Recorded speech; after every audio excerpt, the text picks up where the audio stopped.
Hi everyone, this is AJ. Connect with your hearts. Welcome to my channel.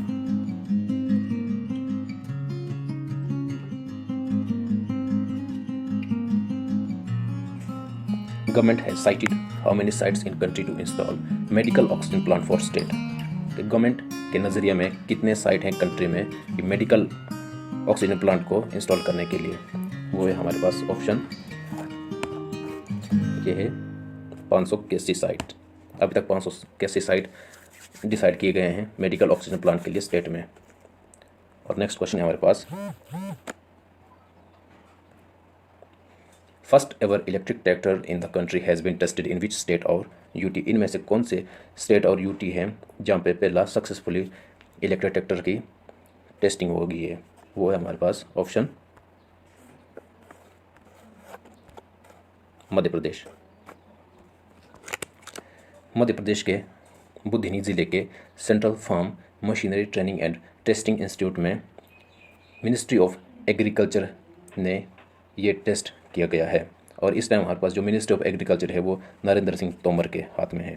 और जो institute बनाया गया है ये central farm machinery training and जो टेस्टिंग इंस्टीट्यूट है, जहाँ पे ये ट्रैक्टर टेस्ट किया गया, इलेक्ट्रिकल ट्रैक्टर। इसकी जो स्थापना हुई थी ये हुई थी 1955 में हुई थी।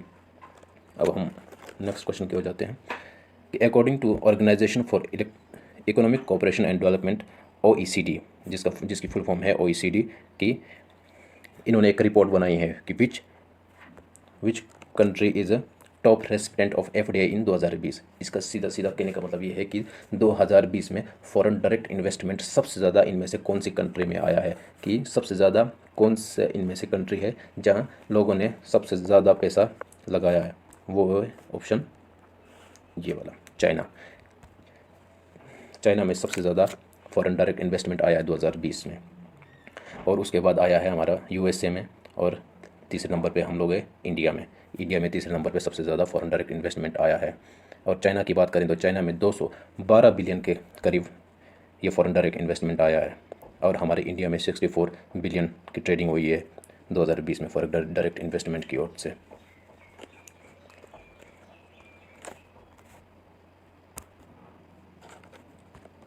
और थोड़ा इसके बारे में बता देता हूँ मैं आप लोगों को। कहाँ चला गई है OECD organisation for economic cooperation and development. जो इसका हेडक्वार्टर है ये है पेरिस में, और ये इसकी स्थापना हुई थी 1961 में। और इसके सेक्रेटरी जनरल को पूछा जाता है बहुत बार एग्जाम में, और इसके सेक्रेटरी जनरल है एंजल गुरिया। अब हम अपने नेक्स्ट क्वेश्चन की ओर जाते हैं कि supreme court said no to home for special welfare quota. कि इनमें से कौन सा एक ऐसी ट्राइब, क्या बोलते हैं इसको हम, कोटा, इनमें से कौन सा एक ऐसा ट्राइब है जहाँ सुप्रीम कोर्ट ने कोटा देने से मना कर दिया है। ये है महाराष्ट्र की ट्राइब, ये मराठा ट्राइब है। कौन सी ट्राइब है ये मराठा ट्राइब। मराठा ट्राइब को कोटा देने से इनकार कर दिया है। महाराष्ट्र में 64% मराठा होते हैं, और फिर भी इनको कोटा नहीं दिया जा रहा है। और 64 में से 90% बिलो पॉवर्टी लाइन में है। और महाराष्ट्र की सरकार कहती है कि हमें इनकी जो स्थिति है वो बिल्कुल ठीक है, इनको कोटा देने की ज़रूरत नहीं है। और आंकड़े बताते हैं कि 90% तो बिलो पॉवर्टी लाइन में आ रहे हैं, लेकिन क्या करें। और ये हमारे CJ जो अभी 48th CJ हैं हमारे इंडिया के, जिनका नाम है नथुलापति वेंकटरमन, इन्होंने ये फैसला लिया है। और जो अभी ये नथुलापति वेंकटरमन आए, ये 48th CJ है हमारे। इससे पहले 47 थे शरद अरविंद बोबड़े, उनको रिप्लेस कर दिया गया, सक्सीड कर दिया गया। Next question, which company has launch IVZ tablet recently. ये एक दवाई का नाम है, IVZ एक टेबलेट का नाम है। ये लॉन्च किया गया है बजाज हेल्थ केयर ने। ये कोविड के पेशेंट के लिए यूज़ होती है ये टेबलेट, और इसको मंजूरी दे दी गई है सरकार के द्वारा। और ये बजाज हेल्थ केयर, इसकी स्थापना हुई थी 1993 में। इसके MD है साजन कुमार। ठीक है, अगला question, recently a book the bench is in news, who is the author of this book. एक बुक है, रिसेंटली एक बुक लॉन्च हुई है जिसका नाम है द बेंच। ये एक लेडी के द्वारा लिखा गया है।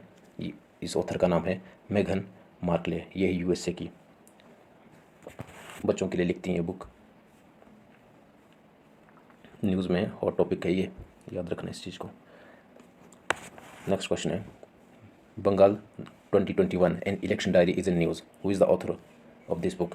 कि अभी बंगाल में इलेक्शन हुए थे और ये इलेक्शन थोड़ा कंट्रोवर्शियल रहा है, और इसमें जो लोगों को समझ नहीं आ रहा है कि ममता बनर्जी हार के भी कैसे जीत गई, कि हारने के बाद भी वो सीएम कैसे बन गई है।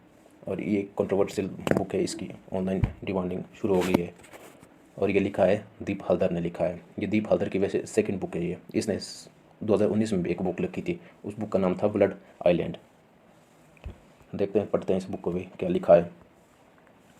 नेक्स्ट क्वेश्चन है कि Chaudhary Ajit Singh has passed away recently. Chaudhary Ajit Singh ji का निधन हो गया पिछले कल। वो क्या थे इनमें से? पॉलिटिशियन थे, राइटर थे, पोइट थे, म्यूजिशियन थे? है कोई आइडिया? अगर नहीं है तो मैं बता देता हूँ कि वो पॉलिटिशियन थे। ये चौधरी अजीत सिंह जी चरण सिंह जी के, चौधरी जो चरण सिंह जी हमारे 5th प्राइम मिनिस्टर थे इंडिया के, उनके बेटे हैं ये। और चौधरी चरण सिंह 1979 से 80 के बीच में, मतलब 1 साल का इनका टेन्योर था प्राइम मिनिस्टर ऑफ इंडिया के लिए। उनके बेटे इनका पिछले कल कोविड के कारण ये नहीं रहे हमारे बीच में। आज का मतलब कल कोविड ने जान निकाल रखी है सबकी। और इन्होंने अपना करियर शुरू किया था 1984 में किया था। ये राज्यसभा मेंबर रह चुके थे उस टाइम, मतलब राज्यसभा मेंबर बने थे उस टाइम 1984 के टाइम में। नेक्स्ट क्वेश्चन की बात करता हूँ कि which space agency has launch space tourism facility. इनमें से कौन सी एक एजेंसी है जिन्होंने स्पेस फैसिलिटी दे दी है टूरिज्म के लिए, कि लोगों को स्पेस में घुमाएंगे? ये है कोई आइडिया? नहीं है तो मैं बता देता हूँ, ये है ब्लू ओरिजिन। ठीक है, ये जेफ बेजोस की कंपनी है ब्लू ओरिजिन। ये अब रॉकेट की हेल्प से टूरिज़्म को घुमाएंगे पूरे ब्रह्मांड में। और जिस रॉकेट से लोगों को भेजेगी उस रॉकेट का नाम है शेफर्ड रॉकेट। और इसकी कैपेसिटी है 6 पैसेंजर की, इसमें सिर्फ और सिर्फ 6 पैसेंजर ही बैठ सकते हैं। अब बात करेंगे टिकट की, टिकट कितना सस्ता महंगा होगा, तो आप सोच लो कि टूरिज़्म वो भी स्पेस में मिलियन के हिसाब से हो गए इसका टिकट, मतलब इसकी कोई लिमिट नहीं है। इसमें जेफ बेजोस ने कहा है कि नीलामी होगी, नीलामी जो सबसे ज़्यादा पैसा देगा हम उन्हीं को घुमाएंगे। अगला क्वेश्चन है, चलो इसको थोड़ा और कवर कर लेता हूँ मैं। तो जो ब्लू ओरिजिन है ये 2000 में बनी है, सन 2000 में बनी है। इसका जो हेडक्वार्टर है वो वाशिंगटन DC, ठीक।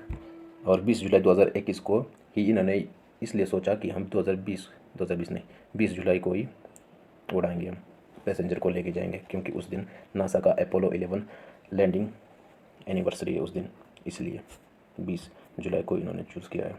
अगला क्वेश्चन शायद लास्ट क्वेश्चन होगा ये। DRDO will set up how many oxygen plant across the country. कि DRDO इनमें से कितने ऑक्सीजन प्लांट हमारे कंट्री में सेटअप करना चाहता है। तो ये है हमारा ऑप्शन, बहुत ही अच्छा सा ऑप्शन है यहाँ पे, ये है 500, ठीक। 500 ऑक्सीजन प्लांट पूरे कंट्री में सेटअप करना चाहता है। और अभी तक 5 इंस्टॉल कर दिया है दिल्ली में, और जो इसका जो आउटपुट है वो बिल्कुल सुपर फास्ट है, कि 1 मिनट के अंदर वो 1000 लीटर ऑक्सीजन सप्लाई कर सकता है, ठीक है। और DRDO की स्थापना हुई थी 1958 में, हेडक्वार्टर दिल्ली में। और जो इसके मालिक हैं DRDO वो G सतीश रेड्डी। शायद ख़त्म हो गया क्वेश्चन, उम्मीद करता हूँ